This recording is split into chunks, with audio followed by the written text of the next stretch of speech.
क्या आपने कभी ऐसा पंडित देखा है जो खाने के लिए पूरी रणनीति बना दे और फिर खुद ही फंस जाए?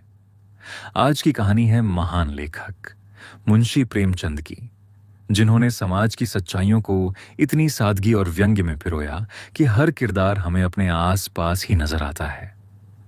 निमंत्रण सिर्फ एक कहानी नहीं, ये इंसानी स्वभाव, लालच, दिखावा और चतुराई पर ऐसा व्यंग्य है जो आपको हंसाएगा भी और सोचने पर मजबूर भी करेगा।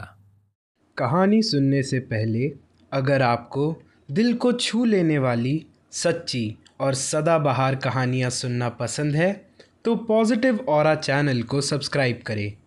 आपका एक क्लिक हमें और भी बेहतर कहानियाँ लाने की प्रेरणा देता है।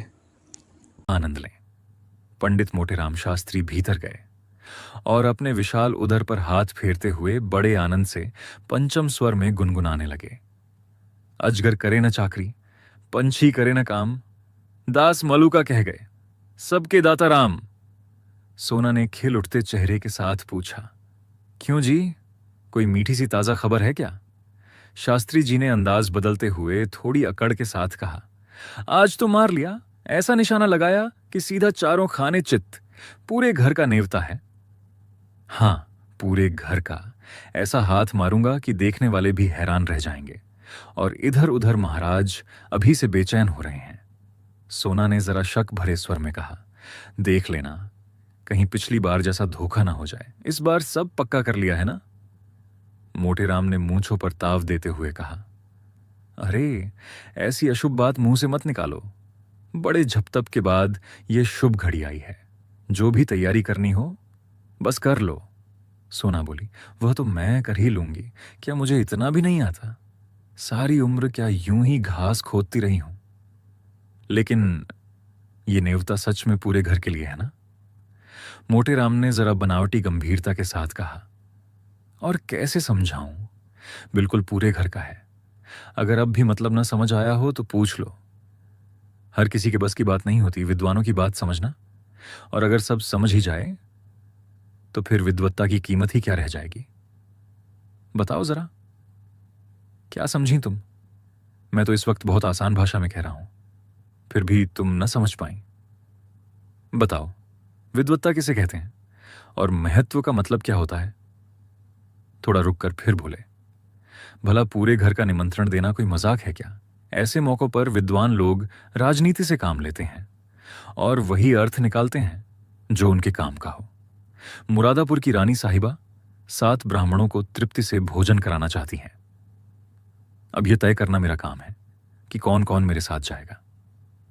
अलगूराम शास्त्री, बेनीराम शास्त्री, छेदीराम शास्त्री, भवानी राम शास्त्री, फेकूराम शास्त्री और मोटेराम शास्त्री।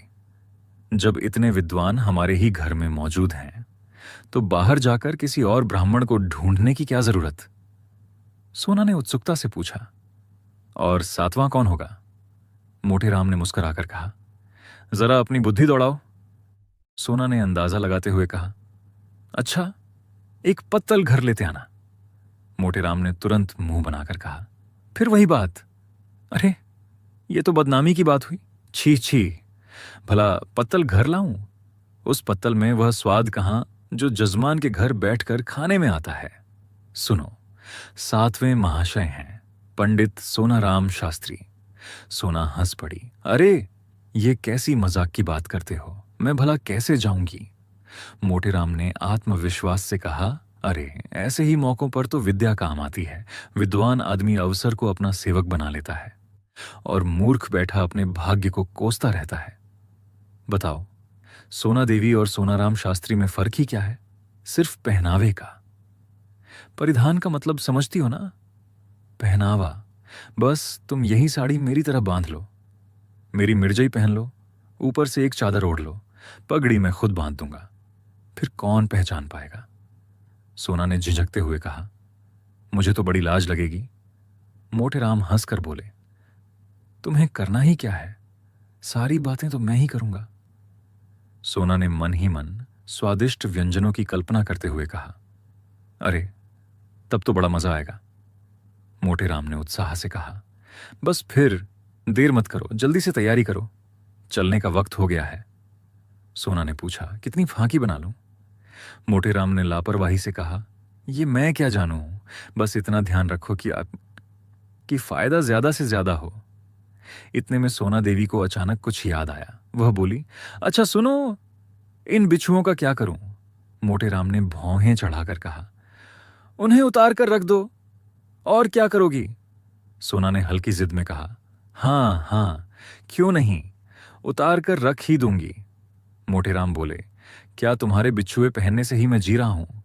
मैं तो जीता हूं अच्छे खाने से, तुम्हारे बिच्छुओं के पुण्य से नहीं। सोना अड़ गई।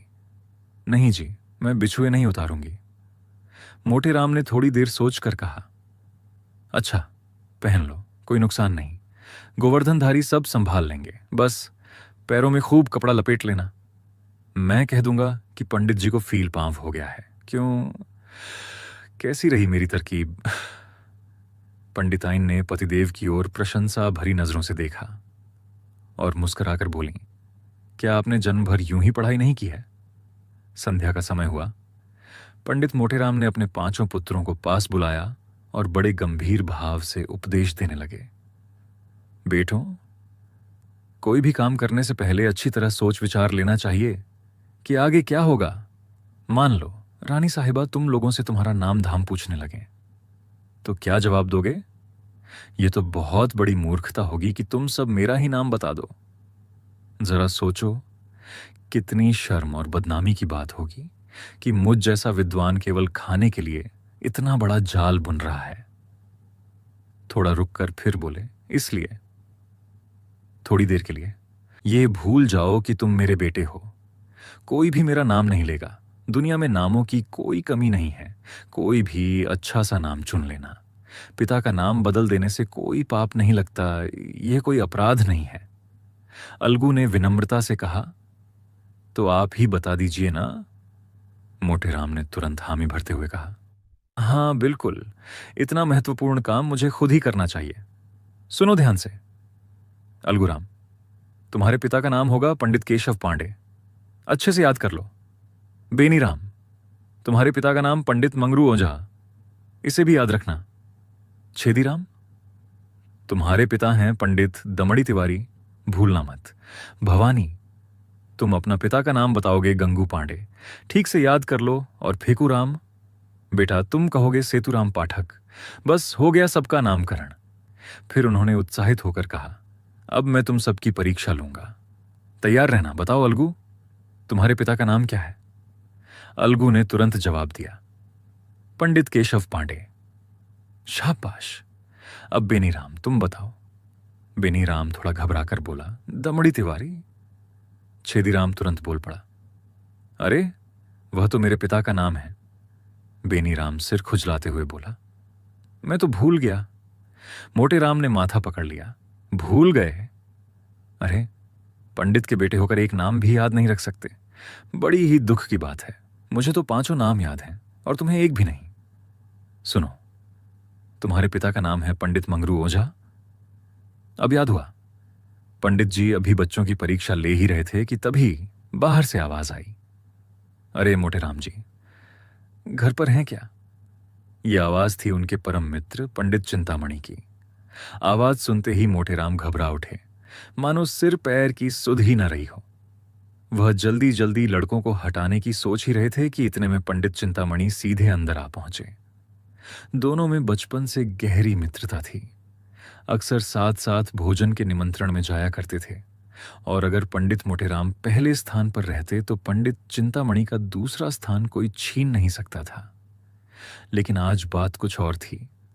आज मोटेराम अपने इस प्रिय मित्र को साथ ले जाना नहीं चाहते थे, क्योंकि अगर उन्हें साथ ले जाते तो अपने ही घर के किसी सदस्य को छोड़ना पड़ता, और इतना बड़ा त्याग करने के लिए पंडित मोटेराम बिल्कुल तैयार नहीं थे। पंडित चिंतामणि ने यह सारा दृश्य देखा तो मुस्कुराकर बोले, क्यों भाई, यहां तो बड़ा जमावड़ा लगा है, लगता है आज कहीं अच्छा खासा हाथ मारा है। मोटेराम ने तुरंत मुंह उतार कर कहा, अरे मित्र, कैसी बातें कर रहे हो? क्या कभी ऐसा हुआ है कि मुझे कोई अवसर मिला हो और मैंने तुम्हें खबर न दी हो? शायद समय ही बदल गया है, या फिर किसी ग्रह की उलट फेर है।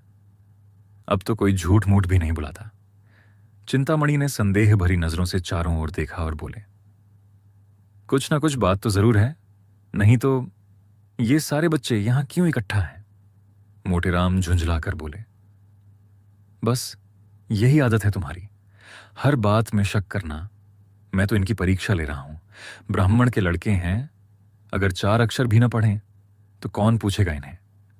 लेकिन चिंतामणि को अब भी यकीन न हुआ। उन्होंने सोचा, बच्चों से ही सच्चाई पता चल सकती है। सबसे छोटे फेकूराम को बुलाकर प्यार से बोले, क्या आप पढ़ रहे हो बेटा? जरा हमें भी सुनाओ। मोटेराम घबरा गए। उन्हें डर था कि यह छोटा सा बच्चा कहीं सारा राज न खोल दे। उन्होंने तुरंत बीच में टोकते हुए कहा, अरे यह क्या पढ़ेगा, दिन भर तो खेलता ही रहता है। लेकिन फेगूराम भला यह इल्जाम कैसे सह लेता। बाल सुलभ अभिमान से बोला, हमें तो याद है, पंडित सेतुराम पाठक, हम याद भी कर लेते हैं, फिर भी कहते हैं कि हरदम खेलता है। इतना कहते कहते उसकी आंखों में आंसू आ गए और वह रोने लगा। चिंतामणि ने उसे तुरंत गोद में उठा लिया, प्यार से चुप कराते हुए बोले, नहीं बेटा, तुमने तो अपना पाठ सुना दिया, तुम तो बड़े होशियार हो। लेकिन यह बताओ, ये सेतुराम पाठक कौन है? मोटेराम झल्लाकर बोले, अरे तुम भी बच्चों की बातों में आ जाते हो, कहीं किसी का नाम सुन लिया होगा इसने। फेकू से, चलो बाहर जाकर खेलो। अब चिंतामणि को साफ लग गया कि कुछ ना कुछ गड़बड़ जरूर है। अपने मित्र की यह घबराहट देखकर उनका संदेह और गहरा हो गया। उन्होंने बहुत सोचने की कोशिश की, लेकिन सेतुराम पाठक का मतलब उनकी समझ में ना आया। अंदर ही अंदर उन्हें बड़ा दुख हुआ अपने ही परम मित्र की इस चालाकी पर। थोड़े कड़े स्वर में बोले, अच्छा आप आराम से बच्चों को पढ़ाइए, परीक्षा लीजिए, मैं चलता हूं। मुझे तो यह भी अंदाजा नहीं था कि आप इतने स्वार्थी हो सकते हैं। आज तो आपकी मित्रता की असली परीक्षा हो गई। पंडित चिंतामणि बाहर तो चले गए, मगर पंडित मोटेराम के पास उन्हें मनाने का बिल्कुल समय न था। वह फिर से बच्चों की परीक्षा लेने में जुट गए। सोना ने कहा, अरे पहले उन्हें मना तो लो, ऐसे रूठ कर जा रहे हैं, बाद में परीक्षा ले लेना। मोटेराम ने बेपरवाही से जवाब दिया, जब जरूरत पड़ेगी मना लेंगे। जैसे ही इन्हें निमंत्रण की खबर मिलेगी, सारा गुस्सा अपने आप ठंडा हो जाएगा। अच्छा भवानी, बताओ तुम्हारे पिता का नाम क्या है? भवानी ने तुरंत कहा, गंगू पांडे। शाबाश, और तुम बताओ फेकू, तुम्हारे पिता का नाम? फेकू राम थोड़ा रूठे अंदाज में बोला, अरे बता तो दिया, फिर भी कहते हैं पढ़ता नहीं। मोटेराम ने मुस्कुराकर कहा, अच्छा अच्छा, हमें भी फिर से बता दो। फेकू ने गर्व से कहा, सेतुराम पाठक। मोटेराम खुश होकर बोले, बहुत बढ़िया, हमारा बेटा तो बड़ा होशियार है। आज तुम्हें अपने साथ ही बैठाएंगे और सबसे बढ़िया चीज तुम ही को खिलाएंगे। सोना ने मुस्कुराकर कहा, अच्छा हमें भी कोई नाम दे दो। मोटेराम ने हंसते हुए कहा, तुम्हारा नाम होगा पंडित मोहन स्वरूप सुकुल। यह सुनकर सोना देवी लजा गईं और सिर झुकाकर चुप हो गईं। फिर वह बच्चों को तैयार करने में लग गईं। उधर फेकूराम खुशी से उछलता कूदता घर के बाहर निकल आया।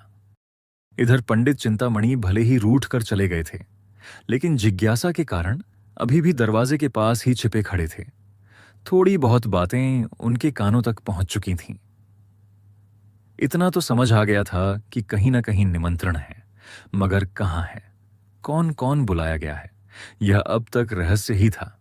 इतने में फेकू बाहर आया तो चिंतामणि ने उसे झट से गोद में उठा लिया और धीरे से पूछा, बताओ बेटा, कहाँ नेवता है? उन्होंने तो धीरे से ही पूछा था, मगर न जाने कैसे यह बात मोटेराम के कानों तक पहुंच गई। वह तुरंत बाहर दौड़े और देखा कि चिंतामणि फेकू को गोद में लेकर कुछ पूछ रहे हैं। मोटेराम झट से आगे बढ़े और लड़के का हाथ पकड़कर उसे छुड़ाने की कोशिश करने लगे, लेकिन चिंतामणि को अब भी अपने सवाल का जवाब नहीं मिला था। इसलिए उन्होंने लड़के को और कसकर पकड़ा और उसे लेकर अपने घर की ओर भाग खड़े हुए। मोटेराम भी पीछे पीछे दौड़ पड़े, चिल्लाते हुए, अरे उसे कहां ले जा रहे हो, धूर्त कहीं के, दुष्ट! चिंतामणि, मैं कह देता हूं, इसका अंजाम अच्छा नहीं होगा। फिर कभी किसी निमंत्रण में साथ नहीं ले जाऊंगा। अच्छा चाहते हो तो उसे छोड़ दो। लेकिन चिंतामणि ने एक न सुनी। वह बस दौड़ते ही चले गए। उनका शरीर अब भी चुस्त था, तेज दौड़ सकते थे। लेकिन इधर मोटे राम की हालत खराब। एक एक कदम बढ़ाना भी मुश्किल हो रहा था। भैंसे की तरह हाँफ रहे थे। फिर भी पीछे पड़े हुए थे, तरह तरह के शब्दों की बौछार करते हुए। यह दृश्य बड़ा ही मजेदार बन गया था। नगर के दो महान पंडित इस तरह दौड़ रहे थे जैसे चिड़ियाघर से दो गैंडे छूट कर भाग आए हों। सैकड़ों लोग तमाशा देखने जुट गए। बच्चे तालियां बजाते हुए उनके पीछे दौड़ने लगे। शायद यह दौड़ सीधे चिंतामणि के घर पर जाकर खत्म होती। लेकिन तभी अचानक मोटे राम की धोती ढीली हो गई और उलझकर वह धड़ाम से गिर पड़े। चिंतामणि ने पीछे मुड़कर यह दृश्य देखा तो ठिठक गए। उन्होंने फेकू राम को संभालते हुए फिर पूछा, क्यों बेटा, अब तो बताओ कहाँ नेवता है। फेकू राम ने आंखें चमकाते हुए कहा, बताइए तो हमें मिठाई दोगे ना। चिंतामणि ने तुरंत हामी भरी। हाँ हाँ जरूर दूंगा, अब बताओ। फेकू बोला, रानी के यहाँ। चिंतामणि ने उत्सुकता से पूछा, कौन सी रानी। फेकू ने भोलेपन से कहा, ये तो मैं नहीं जानता, कोई बड़ी रानी है। नगर में कई रानियां थीं। चिंतामणि ने मन ही मन सोचा, सबके यहाँ चक्कर लगा लूंगा।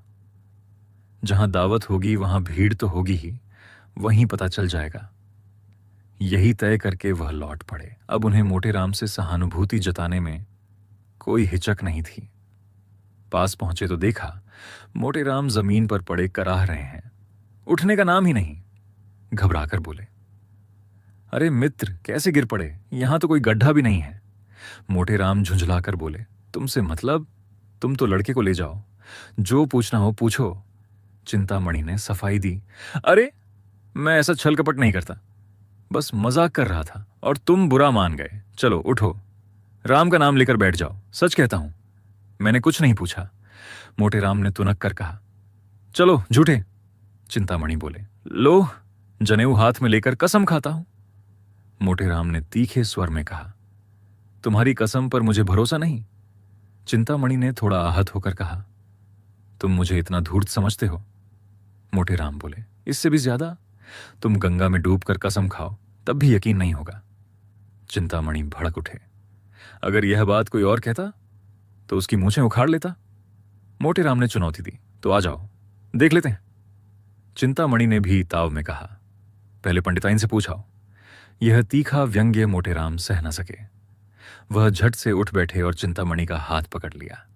देखते ही देखते दोनों में मल्ल युद्ध शुरू हो गया। दोनों ही हनुमान जी का नाम जपते हुए गरज रहे थे, मानो दो शेर आमने सामने आ गए हों, या फिर जैसे दो बड़े बड़े पीपे आपस में टकरा रहे हों। मोटे राम गरजे, महाबली विक्रम बजरंगी। चिंतामणि ने जवाब दिया, भूत पिशाच निकट नहीं आवे। मोटे राम फिर बोले, जय जय जय हनुमान गोसाई। चिंतामणि ने तुरंत जोड़ा, प्रभु रखिए लाज हमारी। मोटे राम झल्लाकर बोले, अरे यह हनुमान चालीसा में नहीं है। चिंतामणि हंसकर बोले, ये तो मैंने खुद रचा है, तुम्हारी तरह रटने वाली विद्या नहीं है, जितना कहो उतना बना दूं। मोटे राम ने भी डींग मारी, अरे हम अगर रचने पर आ जाएं तो एक दिन में लाखों स्तुतियां बना दें, लेकिन इतना समय किसके पास है। अब दोनों अलग हटकर अपने अपने काव्य कौशल की शेखी बघारने लगे। मल्ल युद्ध धीरे धीरे शास्त्रार्थ का रूप लेने लगा, जो कि विद्वानों को शोभा देता है। इसी बीच किसी ने दौड़कर चिंतामणि के घर खबर दे दी कि यहाँ अरे पंडित मोटे राम और पंडित चिंतामणि में जबरदस्त लड़ाई हो रही है। और हाँ, पंडित चिंतामणि 3 पत्नियों के स्वामी थे। पंडित चिंतामणि कुलीन ब्राह्मण थे, पूरे 20 बिस्वे के मालिक। ऊपर से विद्वता भी ऐसी कि दूर दूर तक उनकी यजमानी फैली हुई थी। ऐसे पुरुषों को तो मानो हर अधिकार प्राप्त था। जब कन्या के साथ भरपूर दक्षिणा भी मिलती हो तो भला इनकार कौन करे। उनकी 3 पत्नियां थीं और तीनों का पूरे मोहल्ले में ऐसा आतंक था कि लोग नाम सुनते ही सहम जाए। पंडित जी ने बड़े ही रसिक ढंग से उनके नाम रखे थे। बड़ी का नाम अमिरती, मंझली का गुलाब जामुन और छोटी का मोहन भोग। लेकिन मोहल्ले वालों के लिए ये तीनों किसी त्रासदी से कम न थीं। घर के अंदर तो रोज आंसुओं की नदी बहती थी, हालांकि खून की नदी कभी नहीं बही, क्योंकि पंडित जी अधिक से अधिक शब्दों की ही वर्षा करते थे। पर बाहर का कोई आदमी हिम्मत नहीं करता था कि कुछ कह दे, और संकट के समय तीनों एकजुट हो जाती थीं, जैसे एक ही शक्ति के तीन रूप। ये पंडित जी की नीति और चतुराई का ही परिणाम था। जैसे ही खबर मिली कि पंडित चिंतामणि किसी मुसीबत में हैं, तीनों पत्नियां क्रोध से भरी घर से निकल पड़ी, और उनमें जो बाकी दोनों से थोड़ी कम भारी भरकम थी, वो सबसे पहले रणभूमि में पहुंच गईं। उधर पंडित मोटे राम ने जैसे ही उसे आते देखा, समझ गए कि अब बचना मुश्किल है। उन्होंने तुरंत चिंतामणि का हाथ छोड़ा और सरपट भाग खड़े हुए, पीछे मुड़कर भी नहीं देखा। चिंतामणि पीछे से ललकारते रहे, अरे भागते क्यों हो? ठहरो, थोड़ा मजा तो चखते जाओ। मोटे राम दौड़ते दौड़ते बोले, मैं हार गया भाई, मान गया हार। चिंतामणि ने हंसकर कहा, अरे अभी तो कुछ दक्षिणा लेते जाओ। मोटे राम ने भागते हुए ही हाथ जोड़ दिए, दया करो भाई, दया करो। रात के करीब 8 बजे पंडित मोटे राम ने स्नान पूजा पूरी की और बोले, अब देर नहीं करनी चाहिए, फाकी तैयार है ना? सोना ने झुंझलाकर कहा, अरे फाकी तो कब से लेकर बैठी हूं, तुम्हें तो जैसे किसी बात की सुध ही नहीं रहती। रात को कौन देखता है कि कितनी देर तक पूजा करते हो? मोटे राम ने थोड़ा गर्व से कहा, मैं तुमसे एक नहीं 1000 बार कह चुका हूं, मेरे कामों में दखल मत दिया करो। तुम नहीं समझोगी कि मैंने इतनी देर क्यों की। फिर समझाते हुए बोले, देखो, जल्दी पहुंचने से अपमान होता है। लोग समझते हैं लोभी है, भुक्कड़ है, इसलिए समझदार लोग थोड़ा देर से जाते हैं, ताकि यजमान को लगे कि पंडित जी को तो याद ही नहीं, शायद भूल गए होंगे। फिर उन्हें बुलाने के लिए आदमी भेजा जाए। इस तरह जाने में जो मान सम्मान है, वो भूखों की तरह भागकर जाने में कहां। थोड़ा रुककर बोले, मैं तो बुलावे का इंतजार कर रहा हूं, कोई ना कोई आता ही होगा। चलो थोड़ी फाकी दो, और हां, बच्चों को खिला दिया ना? सोना बोली, उन्हें तो मैं शाम को ही खिला चुकी हूं। मोटे राम ने पूछा, कोई सो तो नहीं गया? सोना ने हंसते हुए कहा, अरे आज भला कौन सोएगा, सब भूख भूख चिल्ला रहे थे, तो मैंने 1 पैसे का चबेना मंगवा दिया। अभी सब ऊपर बैठे खा रहे हैं, सुनते नहीं हो कैसी मारपीट मची है? मोटे राम ने दांत पीसते हुए कहा, जी चाहता है अभी तुम्हारी गर्दन पकड़कर मरोड़ दूं। अरे इस वक्त चबेना मंगाने की क्या जरूरत थी? अगर यहां खा लेंगे तो वहां क्या तुम्हारा सिर खाएंगे? छी छी, जरा सी भी अक्ल नहीं। सोना ने गलती मानते हुए धीरे से कहा, हां, भूल तो हो गई, लेकिन सब इतने शोर मचा रहे थे कि सहा ही नहीं गया। मोटे राम झल्लाकर बोले, रो रहे थे ना, रोने देती। रोने से उनका पेट थोड़े ही भर जाता, उल्टा भूख और बढ़ जाती। तभी अचानक बाहर से आवाज आई, पंडित जी, महारानी बुला रही हैं और सबको लेकर जल्दी चलिए। ये सुनते ही पंडित मोटे राम ने गर्व से पत्नी की ओर देखा और बोले, देखा, इसे कहते हैं असली निमंत्रण। अब चलो तैयारी करो। फिर बाहर आकर उस आदमी से बोले, अरे तुम एक पल और देर कर देते तो मैं कथा सुनाने चला गया होता, मुझे तो बिल्कुल याद ही नहीं था। चलो हम अभी आते हैं। करीब 9 बजे पंडित मोटे राम अपने बाल गोपालों की पूरी टोली के साथ रानी साहिबा के दरवाजे पर पहुंच गए। रानी साहिबा एक प्रभावशाली और तेजस्वी महिला थीं। उस समय वो तख्त पर टेक लगाए बैठी थीं। पीछे 2 सेवक हाथ बांधे खड़े थे और ऊपर बिजली का पंखा घूम रहा था। पंडित जी को देखते ही रानी उठ खड़ी हुई और आदर से उनके चरण छुए। फिर बच्चों के इस झुंड को देखकर हल्की मुस्कान के साथ बोली, अरे इन बच्चों को आप कहां से ले आए? मोटे राम ने बड़ी सहजता से कहा। क्या करता महारानी, सारा नगर छान मारा, मगर कोई पंडित आने को तैयार ही नहीं। कोई कहीं निमंत्रित है, कोई कहीं और। मैं तो बड़ा परेशान हो गया। थोड़ा रुककर फिर बोले, आखिर मैंने कहा, अच्छा आप लोग न चलें तो आपकी मर्जी, लेकिन मुझे शर्मिंदा ना कीजिए। बस फिर क्या था, हर घर से जो भी बालक मिला उसे पकड़कर ले आया। क्यों फेकूराम, तुम्हारे पिता का नाम क्या है? फेकूराम ने गर्व से छाती तान कर कहा, पंडित सेतुराम पाठक। रानी मुस्कुराई। वाह, बड़ा होनहार बालक है। अब बाकी लड़कों को भी बेचैनी होने लगी कि हमारी भी परीक्षा ली जाए। जब पंडित जी ने उनसे कुछ न पूछा और उधर रानी ने फेकू की तारीफ कर दी, तो वे खुद ही बोल पड़े। भवानी बोला, मेरे पिता का नाम है पंडित गंगू पांडे। छेदी ने तुरंत कहा, और मेरे पिता दमड़ी तिवारी। बेनीराम भी पीछे क्यों रहता, बोला, मेरे पिता का नाम पंडित मंगरू ओझा। अलगूराम थोड़ा समझदार था, वो चुपचाप खड़ा रहा। रानी ने उसकी ओर देखकर मुस्कुराते हुए पूछा, और तुम्हारे पिता का नाम क्या है बेटा? अलगूराम को उस वक्त अपने पिता का तय किया हुआ नाम याद ही ना आया, और ना ही ये सूझा कि कोई दूसरा नाम ही बोल दे। वो हक्का बक्का सा खड़ा रह गया। पंडित मोटे राम ने जब उसकी ओर दांत पीस कर देखा तो उसका बचा खुचा होश भी उड़ गया। इतने में फेकूराम बोल पड़ा, हम बता दें, भैया भूल गए हैं। रानी ने हैरानी से पूछा, क्या अपने ही पिता का नाम भूल गया? ये तो बड़ी अजीब बात है। मोटे राम तुरंत अलगू के पास जाकर धीरे से बोले, क से है। तभी अलगूराम झट से बोला, केशव पांडे। रानी ने मुस्कुराकर पूछा, तो अब तक चुप क्यों था? मोटे राम ने तुरंत बात संभाली, जरा ऊंचा सुनता है सरकार। रानी बोली, मैंने तो बहुत सारा सामान मंगवाया है, कहीं सब व्यर्थ ना चला जाए। ये बच्चे क्या खा पाएंगे?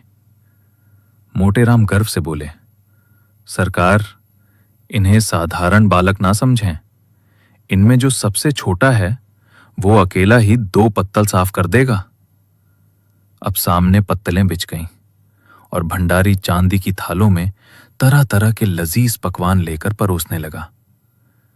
ये दृश्य देखते ही पंडित मोटे राम की आंखें सचमुच खुल गईं। उन्हें तो अक्सर निमंत्रण मिलते रहते थे, लेकिन ऐसे अद्भुत, ऐसे स्वादिष्ट व्यंजन उन्होंने कभी नहीं देखे थे।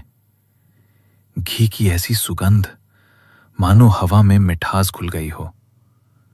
हर पकवान से केवड़े और गुलाब की खुशबू उठ रही थी, और घी तो जैसे टपक टपक कर बह रहा था। मोटे राम ने मन ही मन सोचा, अरे ऐसे भोजन से भला पेट भर सकता है क्या? चाहे मन भर खा लूं, फिर भी मन नहीं भरेगा। देवता भी इससे बढ़कर क्या खाते होंगे? इससे उत्तम भोजन की तो कल्पना भी मुश्किल है। इतने में उन्हें अपने परम मित्र पंडित चिंतामणि की याद आ गई। अगर वे यहां होते तो मजा ही कुछ और होता। उनके बिना तो जैसे रंग ही फीका है। यहां किससे मुकाबला करूं? वो मन ही मन सोचने लगे। मैं उन्हें ललकारता, वो मुझे ललकारते। उसी जोश में पत्तलों की गिनती कौन करता? हमारी देखा देखी बच्चे भी जमकर खाते। अरे ये कैसी भूल हो गई, मुझे पहले क्यों ना सूझा? अब उनके मन में विचार आया, क्यों ना रानी साहिबा से ही कह दूं, शायद बुरा ना माने। थोड़ा झिझकते हुए पर हिम्मत जुटाकर वो तुरंत उठे और बोले, सरकार, आज्ञा हो तो एक बात कहूं? रानी ने सहजता से कहा, कहिए महाराज, क्या किसी चीज की कमी रह गई? मोटे राम ने आदर से हाथ जोड़कर कहा, नहीं सरकार, किसी बात की कमी नहीं है। ऐसे उत्तम पकवान तो मैंने जीवन में कभी देखे तक नहीं। आपका यश तो पूरे नगर में फैल जाएगा। बस मेरा एक परम मित्र है, पंडित चिंतामणि जी। अगर आज्ञा हो तो उन्हें भी बुला लाऊं। बड़े ही विद्वान और कर्मनिष्ठ ब्राह्मण हैं। इस नगर में उनका कोई सानी नहीं। भूलवश उन्हें निमंत्रण देना रह गया, अभी ध्यान आया है। रानी ने सहज स्वर में कहा, अगर आपकी इच्छा हो तो बुला लीजिए, पर आने जाने में देर लगेगी और यहां भोजन तो परोस दिया गया है। मोटे राम ने तुरंत उत्साह से कहा, मैं अभी गया और अभी आया सरकार, दौड़ कर ले आता हूं। रानी बोली, तो फिर मेरी मोटर ले जाइए। जब पंडित मोटे राम चलने को तैयार हुए तो सोना ने आश्चर्य से पूछा, आज तुम्हें क्या हो गया है जी? उसे क्यों बुला रहे हो? मोटे राम ने मुस्कुराकर कहा, अरे कोई साथ देने वाला भी तो चाहिए। सोना ने थोड़ी चुनौती भरे अंदाज में कहा, क्या मैं तुमसे दब जाती?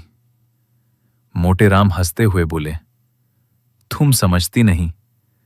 घर की बात और होती है और मैदान की बात अलग।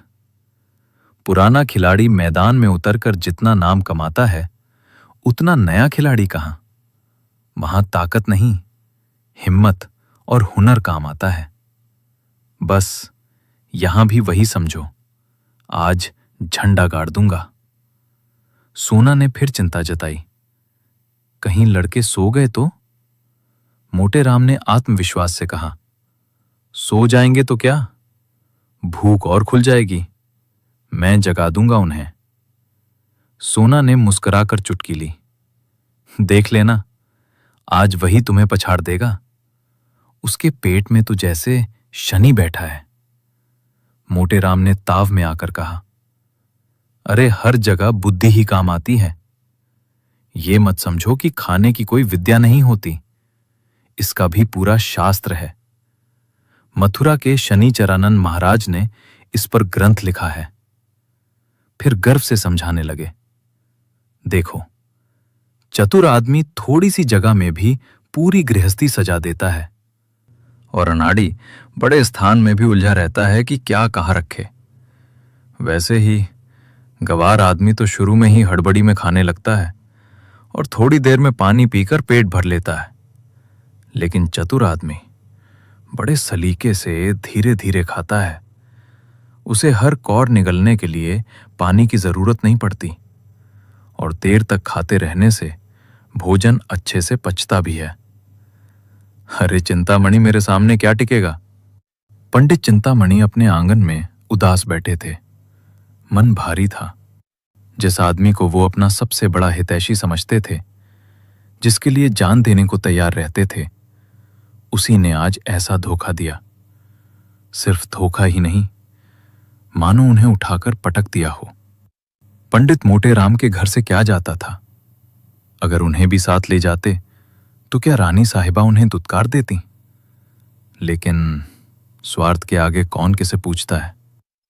इधर चिंतामणि के मन में उन स्वादिष्ट व्यंजनों की कल्पना उठने लगी। मुंह में पानी आ गया। अभी तो पत्तलें बिछ गई होंगी। भंडारी चांदी की थालों में अमृतियां लेकर आ गया होगा। अरे वाह, कैसी सुंदर, कोमल, कुरकुरी, रस से भरी अमृतियां होंगी। अब तो बेसन के लड्डू आए होंगे, घी में डूबे हुए, मेवों से भरे, मुंह में रखते ही खुल जाने वाले, जीभ हिलाने की भी जरूरत न पड़े। और अब मोहन भोग। वो बेचैनी से तड़प उठे। हाय रे किस्मत, मैं यहां यूं ही पड़ा सड़ रहा हूं और वहां ऐसा जश्न। मोटे राम, तुम बड़े निर्दयी निकले। तुमसे ऐसी निष्ठुरता की उम्मीद न थी। इतने में अमृति देवी बोली, अरे इतना दिल छोटा क्यों करते हो? पितृपक्ष आने वाला है, ऐसे मौके फिर मिलेंगे। चिंतामणि ने झुंझलाकर कहा, आज न जाने किस मनहूस का मुंह देखकर उठा था। जरा पतरा तो लाओ, देखूं कैसा मुहूर्त है। अब तो रहा नहीं जाता, पूरा नगर छान डालूंगा, कहीं ना कहीं तो पता चल ही जाएगा। नासिका भी दाहिनी चल रही है। इतने में अचानक मोटर की आवाज गूंजी। उसकी रोशनी से पूरा घर जगमगा उठा। चिंतामणि खिड़की से झांक कर देखने लगे तो देखा मोटे राम मोटर से उतर रहे हैं। उन्होंने एक गहरी सांस ली और चारपाई पर गिर पड़े। मन में सोचा, दुष्ट, अब पेट भर कर आया है और यहां आकर टींगे हाँकेगा। अमिर्ती देवी ने ऊंची आवाज में पूछा, कौन है रे? इतनी रात को कौन जगाने आ गया? बाहर से आवाज आई, हम हैं हम, गाली मत दो। अमिर्ती झुंझलाकर बोली, अरे हट, कौन हम कर रहा है? नाम तो बता, कौन है तू? मोटे राम बोले, अरे हमारी आवाज भी नहीं पहचानती? ध्यान से सुनो, हम हैं तुम्हारे देवर। अमिर्ती ने झिरकते हुए कहा, चल हट, मुंह में क्या लगाऊं, हमारा देवर बनता है? मोटे राम ने जल्दी से कहा, अरे हम ही हैं, मोटे राम शास्त्री, अब तो पहचानो, चिंतामणि घर पर हैं क्या? अमिर्ती ने दरवाजा खोलते हुए तिरस्कार से कहा, अरे पहले नाम क्यों नहीं बताया? इतनी गालियां खा ली तब समझ में आया। बोलो क्या काम है? मोटे राम ने जल्दी से कहा, कुछ नहीं, चिंतामणि जी को शुभ समाचार देने आया हूं। रानी साहिबा ने उन्हें याद किया है। अमिर्ती ने शक से पूछा, अब भोजन के बाद बुलाकर क्या करेंगी? मोटे राम ने तुरंत कहा, अरे अभी भोजन शुरू ही कहां हुआ है। मैंने जब उनकी विद्वता, कर्मनिष्ठा और सद्विचार की इतनी प्रशंसा की तो रानी साहिबा मुग्ध हो गईं। उन्होंने कहा, उन्हें मोटर से तुरंत बुलाओ, क्या सो गए हैं? उधर चिंतामणि चारपाई पर पड़े पड़े सब सुन रहे थे। उनका मन भर आया। अभी तक जो भी गलत विचार मन में उठे थे सब मिट गए। अब ग्लानि होने लगी, आंखों में आंसू आ गए। तभी मोटे राम अंदर आए और बोले, अरे भाई, आओगे भी या यहीं पड़े रहोगे? चिंतामणि उठकर बैठे और थोड़ी शिकायत भरे स्वर में बोले, तो पहले क्यों नहीं ले गए? जब इतनी दुर्दशा कर ली तब याद आई। अभी तक पीठ में दर्द हो रहा है। मोटे राम ने हंसते हुए कहा, अरे भाई, ऐसा तरमाल खिलाऊंगा कि सारा दर्द वर्द छूमंतर हो जाएगा। तुम्हारे यजमानों को भी ऐसे पकवान न मिले होंगे। आज तो तुम्हें दबाकर पछाड़ दूंगा। चिंतामणि ने भी ताव में जवाब दिया, तुम बेचारे मुझे क्या पछाड़ोगे? पूरे शहर में कोई माई का लाल नहीं जो हमें हरा दे। हमें तो शनिचर का वरदान है। मोटे राम बोले, अरे हमने भी यहां बरसों तपस्या की है। पूरा भंडारा साफ कर दें और इच्छा फिर भी बनी रहे। हाल ये हो जाता है कि खाना खाकर खड़े होना मुश्किल। चलना तो दूर की बात, गाड़ी पर लाद कर लाया जाता है। चिंतामणि हंस पड़े, ये कौन बड़ी बात है? हमें तो लोग चारपाई पर उठाकर लाते हैं और ऐसी डकारे लेते हैं कि लगता है जैसे बम फट रहे हों। एक बार तो खुफिया पुलिस ने बम समझकर हमारे घर की तलाशी तक ले ली थी। मोटे राम ने अविश्वास से कहा, अरे झूठ मत बोलो, कोई इतनी जोर से डकार नहीं सकता। चिंतामणि बोले, अच्छा आज आकर सुन लेना, डर कर भाग ना जाओ बस। कुछ ही देर में दोनों मित्र मोटर पर सवार हो गए और गाड़ी चल पड़ी। रास्ते में ही दोनों के मन में अपने अपने विचार चलने लगे। चिंतामणि सोच रहे थे, कहीं ऐसा ना हो कि लोग मुझे मोटे राम का पिछलग्गू समझ लें और मेरा ठीक से सम्मान ना हो। उधर मोटे राम के मन में भी चिंता उठी, कहीं ये महाशय मेरे ही सामने बाजी ना मार जाए और रानी साहिबा पर अपना असर जमा ले। दोनों अपने अपने मन में योजनाएं बनाते रहे। जैसे ही मोटर रानी साहिबा के भवन पर पहुंची, दोनों तुरंत उतर पड़े। अब होड़ शुरू हुई। मोटे राम चाहते थे कि पहले मैं जाकर रानी को खबर दूं और चिंतामणि चाहते थे कि पहले मैं पहुंचकर अपना प्रभाव जमा दूं। दोनों तेज तेज कदम बढ़ाने लगे। चिंतामणि हल्के थे, थोड़े आगे निकल गए तो मोटे राम दौड़ पड़े। ये देखकर चिंतामणि भी दौड़ने लगे। बस फिर क्या था, ऐसा लग रहा था जैसे दो गैंडे दौड़ते चले जा रहे हों। आखिरकार हांफते हुए मोटे राम बोले, अरे राजसभा में इस तरह दौड़ना ठीक नहीं है। चिंतामणि ने चुटकी ली, तो तुम धीरे धीरे आओ ना, दौड़ने को किसने कहा है? मोटे राम ने बहाना बनाया, जरा रुको, मेरे पैर में कांटा चुभ गया है। चिंतामणि बोले, तो निकाल लो, मैं तब तक चलता हूं। मोटे राम झुंझलाकर बोले, अगर मैं ना कहता तो रानी तुम्हें पूछती भी नहीं। लेकिन चिंतामणि ने उनकी एक न सुनी और सीधे भवन के अंदर पहुंच गए। रानी साहिबा उस समय बैठी कुछ लिख रही थीं। बीच बीच में दरवाजे की ओर देख लेती थीं। तभी अचानक पंडित चिंतामणि उनके सामने पहुंच गए और पहुंचते ही बड़े जोश से स्तुति शुरू कर दी। यशोदे, तू बालकेशव, मुरारनामा। रानी ने बीच में ही रोक दिया। अरे इसका मतलब क्या है, सीधी बात कहो। चिंतामणि ने झट से हाथ जोड़कर कहा, सरकार को मेरा प्रणाम। आपने इस दास चिंतामणि को निमंत्रित करके जो कृपा की है उसका वर्णन तो सहस्त्र मुख वाले शेष नाग भी नहीं कर सकते। रानी ने गौर से देखते हुए पूछा, तो तुम्हारा ही नाम चिंतामणि है? और पंडित मोटेराम शास्त्री कहाँ रह गए?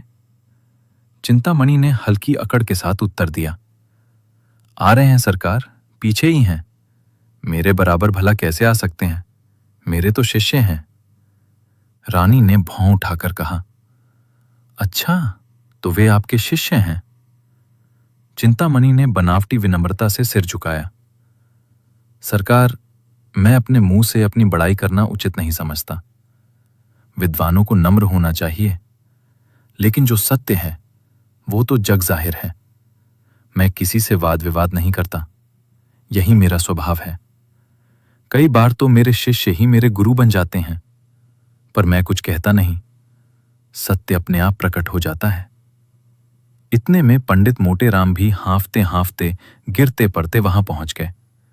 उन्होंने देखा चिंतामणि बड़े शालीन और गंभीर भाव से खड़े हैं, तो तुरंत खुद भी शांत और गंभीर मुद्रा में आ गए, मानो कोई देवता हो। रानी ने मुस्कुराकर कहा, पंडित चिंतामणि तो बड़े साधु स्वभाव के और विद्वान लगते हैं। आप उनके शिष्य हैं, फिर भी ये आपको अपना शिष्य नहीं मानते? मोटेराम ने झट से झुककर कहा, सरकार, मैं तो इनका दासानुदास हूं। चिंतामणि भी पीछे कहाँ रहने वाले थे, बोले, हे जगतारिणी, मैं तो इनके चरणों की धूल हूं। मोटेराम ने तुरंत एक कदम और आगे बढ़ते हुए कहा, हे रिपुदल संहारिणी, मैं तो इनके द्वार का कुत्ता हूं। रानी हंस पड़ी, बस बस, आप दोनों ही बड़े पूज्य हैं, एक से बढ़कर एक। चलिए अब भोजन कीजिए। उधर सोना देवी बैठी पंडित मोटेराम का इंतजार कर रही थी। पति की इस मित्र भक्ति पर उन्हें थोड़ा क्रोध भी आ रहा था। बड़े लड़कों की तो चिंता नहीं थी, लेकिन छोटे बच्चों के सो जाने का डर था। वो उन्हें कहानियां सुनाकर जगाए रख रही थीं। इतने में भंडारी आकर बोला, महाराज चलिए, भोजन तैयार है। बस फिर क्या था, दोनों पंडित अपने अपने आसन पर जा बैठे और बच्चे तो कूदते फांदते सीधे भोजनशाला में पहुंच गए। उन्होंने देखा दोनों पंडित आमने सामने ऐसे डटे बैठे हैं मानो युद्ध भूमि में दो योद्धा आमने सामने हों। दोनों ही अपने अपने पराक्रम दिखाने को उतावले थे। चिंतामणि अधीर होकर बोले, अरे भंडारी जी, परोसने में इतनी देर क्यों? अंदर जाकर सो तो नहीं जाते? भंडारी ने बेफिक्री से जवाब दिया, चुपचाप बैठे रहो, सब आ रहा है, घबराने की क्या बात है? तुम्हारे अलावा कोई और खाने वाला नहीं बैठा है क्या? मोटेराम ने मुस्कुराकर कहा, भैया, खाने से पहले जरा सुगंध का आनंद तो ले लो। चिंतामणि ने तुरंत काटते हुए कहा, अरे सुगंध जाए भाड़ में, वो तो देवताओं के लिए है, हम लोग तो खाने वाले हैं। मोटेराम ने छेड़ते हुए पूछा, अच्छा बताओ, सबसे पहले किस पर हाथ साफ करोगे? चिंतामणि बोले, मैं तो अंदर जाकर सारी चीजें एक साथ ले आता हूं। मोटेराम ने समझाते हुए कहा, अरे धैर्य रखो भैया, सब व्यंजन आने दो, पहले ठाकुर जी का भोग लग जाने दो। चिंतामणि ने उतावलेपन से कहा, तो फिर बैठे क्यों हो, तब तक भोग ही लगा लो, एक बाधा तो दूर हो। नहीं तो लाओ, मैं ही झटपट भोग लगा देता हूं, बेकार देर कर रहे हो। इतने में रानी साहिबा वहां आ पहुंची। उन्हें देखते ही चिंतामणि तुरंत सावधान हो गए और रामायण की चौपाइयां गाने लगे। रहा एक दिन अवध अधारा, समुझत मन दुख भयों अपारा। चिंतामणि पूरे भाव से चौपाइयां गाने लगे। कौशलेश दशरथ के जाए, हम पितु बचन मानी बनाए। उल्टी पलटी लंका कपि जारी, कूद पड़ा तब सिंधु मझारी। जही पर जाकर सत्य सनेहूं, सोते ही मिले न कछु संदेहूं। जामवंत के वचन सुहाए, सुनि हनुमान हृदय अति भाए। उधर पंडित मोटे राम ने देखा कि चिंतामणि का रंग खूब जम रहा है, तो उनकी विद्वता भी कुलबुलाने लगी। उन्होंने बहुत कोशिश की, कोई श्लोक, कोई मंत्र, कोई कविता याद आए, पर जब कुछ भी हाथ न लगा तो सीधे ऊंचे स्वर में जप शुरू कर दिया। राम भज, राम भज, राम भज रे मन। आवाज इतनी तेज थी कि चिंतामणि को भी अपना स्वर ऊंचा करना पड़ा, और मोटे राम तो और जोर से गरजने लगे। बस एक अजीब सी प्रतियोगिता शुरू हो गई। कौन ज्यादा ऊंचा, कौन ज्यादा प्रभावशाली। इतने में भंडारी ने आकर कहा, महाराज अब भोग लगाइए। बस वहीं इस प्रतिस्पर्धा का अंत हो गया। अब भोग की तैयारी होने लगी। बच्चे भी सतर्क हो गए। किसी ने घंटा उठा लिया, किसी ने घड़ियाल, किसी ने शंख, किसी ने करताल, और चिंतामणि ने आरती थाम ली। मोटे राम मन ही मन कुढ़ते रह गए।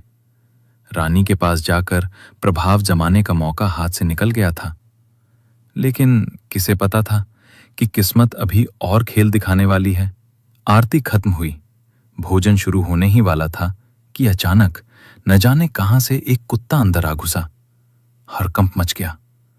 पंडित चिंतामणि के हाथ से लड्डू छूटकर थाल में गिर पड़ा। मोटे राम भी सन्न रह गए। अरे सर्वनाश! चिंतामणि ने इशारे से पूछा।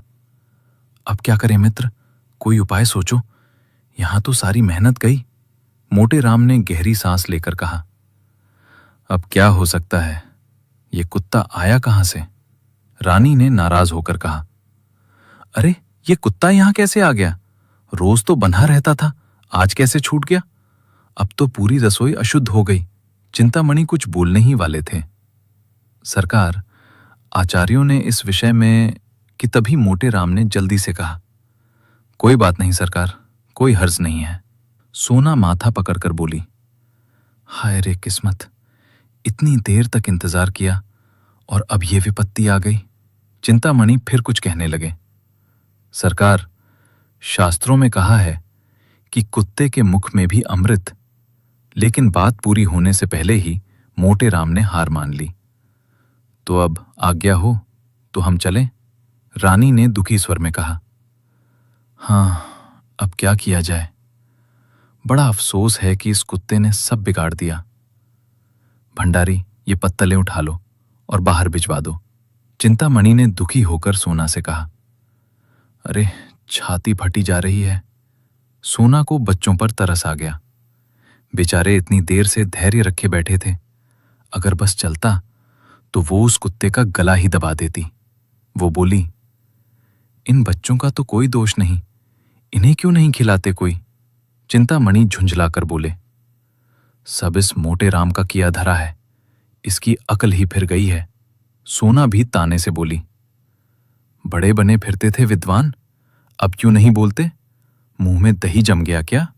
चिंतामणि ने अफसोस जताते हुए कहा, सच कहता हूं, मैं तो रानी को मना ही लेता, पर इसने सारा खेल बिगाड़ दिया।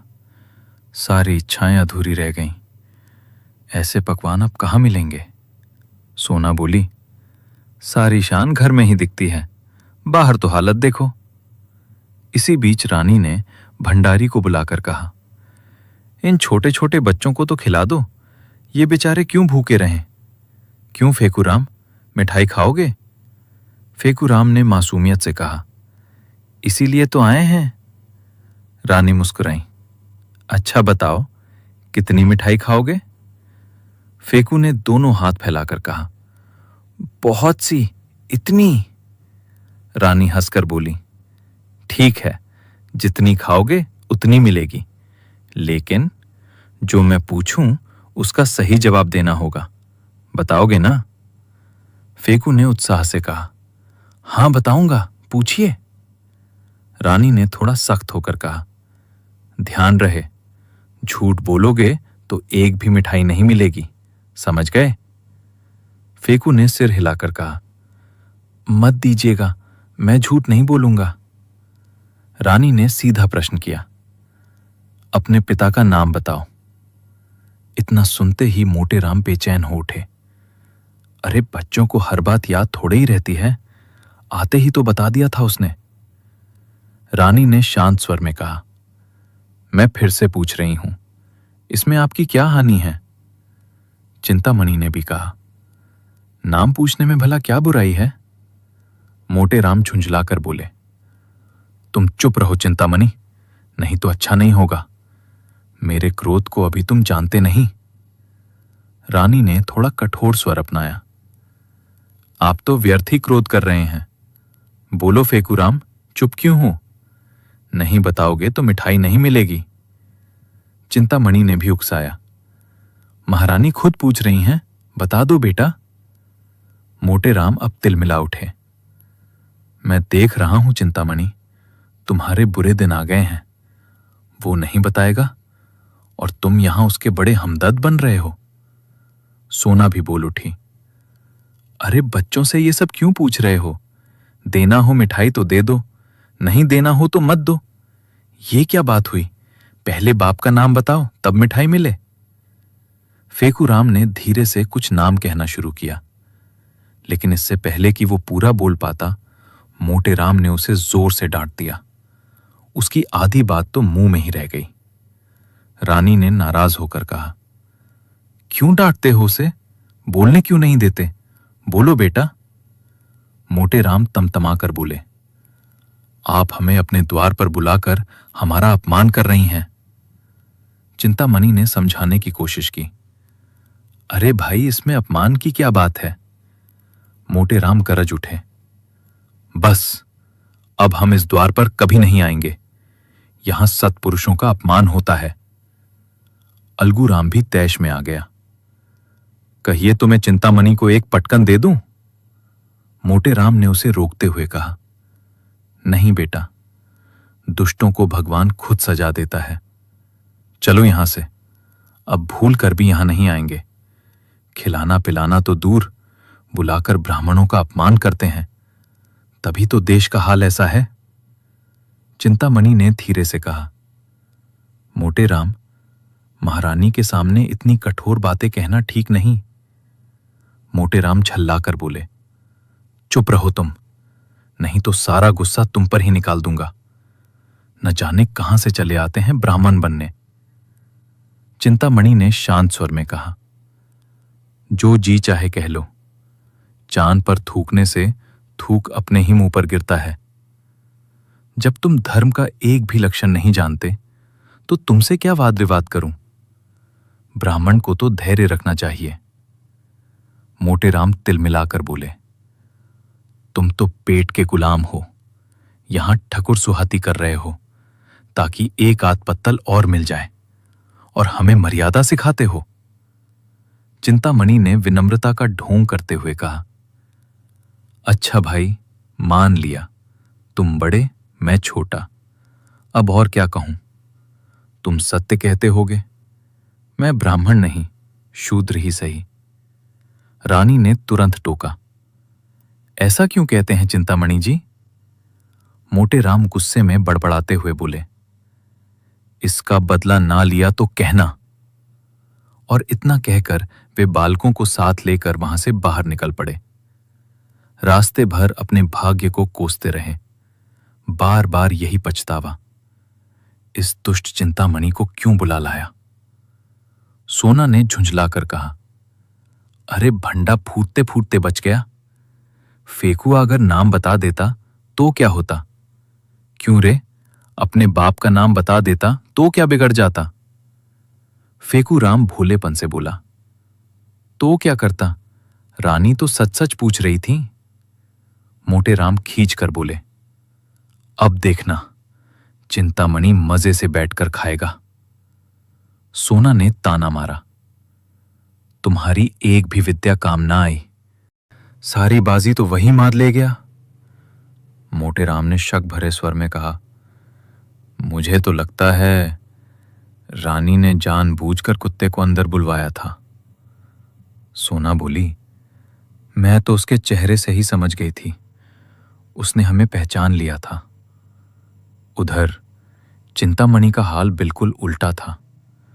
उनकी तो 5 उंगलियां घी में थीं।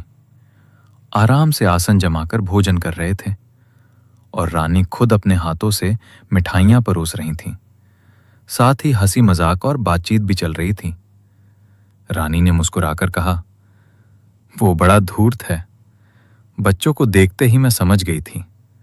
अपनी पत्नी को भेष बदल कर ले आया और उसे जरा भी शर्म नहीं आई। चिंतामणि ने हंसते हुए कहा, अब तो मुझे ही कोस रहे होंगे। रानी ने हल्की मुस्कान के साथ कहा, मुझसे चालाकी करने चला था। मैंने भी ठान लिया था कि आज उसे ऐसा सबक सिखाऊंगी कि उम्र भर याद रखे। बस तामी को खुलवा दिया। चिंतामणि ने प्रशंसा करते हुए कहा, वाह सरकार, आपके बुद्धि